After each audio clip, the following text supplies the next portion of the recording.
Hello, traders. FX Pip Collector here. Today is Friday, March 28th, and this is my analysis for the US dollar yen.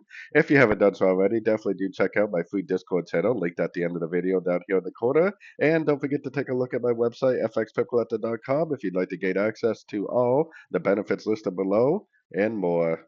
So, anyways, the US dollar yen, definitely looks to me like, well, first of all, it looks like impulsive up over here and then impulsive down.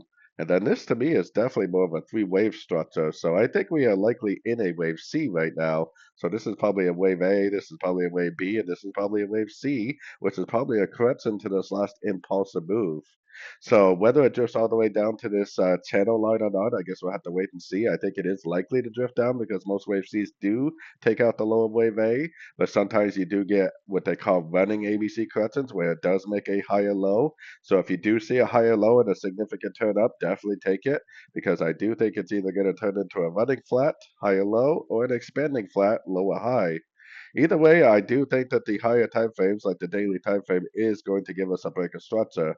I think we're just in a pullback right now, and I think it is going to go up, and I think it is going to give us that break of structure we've been waiting for to confirm that this really is the end of a wave B, and that we really are in a uptrend for the wave C to complete an A, B, and a C pattern, which I think is all an A, B, C of B on the very, very high time frames like the weekly and monthly.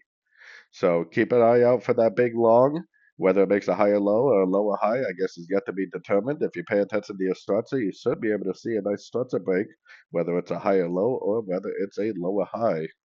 So anyways, as always, thank you for watching and happy trading.